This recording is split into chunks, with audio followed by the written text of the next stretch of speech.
আইনশৃঙ্খলা বাহিনী ও নির্বাচন কমিশন নিরপেক্ষ কিনা তা নিয়ে সংশয় জানিয়েছেন ঢাকা ৮ আসনের বিএনপির প্রার্থী মির্জা আব্বাস। তার দাবি, এখনও নির্বাচনের পরিবেশ তৈরি হয়নি।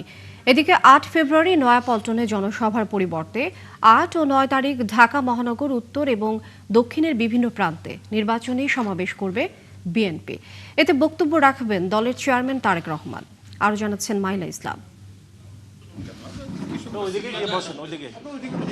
নয়াপল্টনে বিএনপির কেন্দ্রীয় কার্যালয়ে শুক্রবার সকালে সংবাদ সম্মেলন করে দলের সিনিয়র যুগ্ম মহাসচিব রুহুল কবির রিজভী। এ সময় জাকসু নবনির্বাচিত ভিপি আব্দুর রশিদ জিতু বিএনপিতে এবং কেন্দ্রীয় হল সংসদের বিভিন্ন পর্যায়ে নির্বাচিত ছাত্র নেতারা ছাত্রদলে যোগ দেওয়ায় তাদের শুভেচ্ছা জানান তিনি।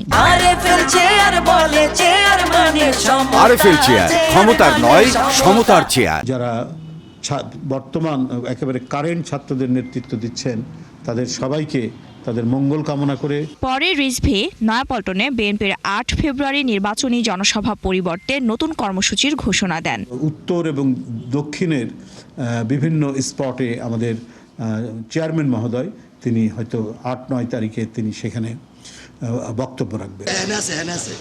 এদিকে জুম্মা নামাজ শেষে নিজ এলাকায় গণসংযোগ করেছেন ঢাকা ৮ আসনের ধানের শীষের প্রার্থী মির্জা আব্বাস। তিনি জানান, নির্বাচন কমিশনে দেয়া কোনো অভিযোগের সাড়া পায়নি বিএনপি। নির্বাচনের আগে এখন যেটা হচ্ছে ব্যালট পেপার পাওয়া যাচ্ছে, সিল পাওয়া যাচ্ছে, এটা আমরা আশঙ্কা করেছিলাম আগেই। আমরা এখন দেখছি যে আমাদের আশঙ্কাটা সত্যি হচ্ছে।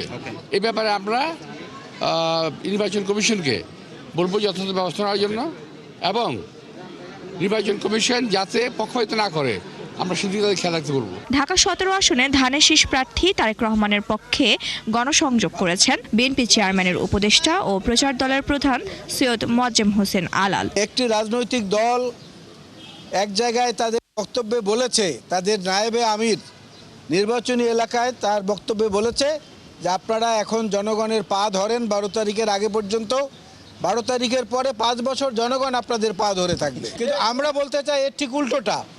আমরা বলতে চাই আমরা জনগণের পা ধরে আছি এবং নির্বাচিত হলেও জনগণের পা ধরেই থাকবো।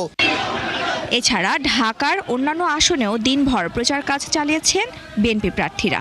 আসসালামু আলাইকুম, ভালো আছেন খালা? মাহিলা ইসলাম, ৭১, ঢাকা।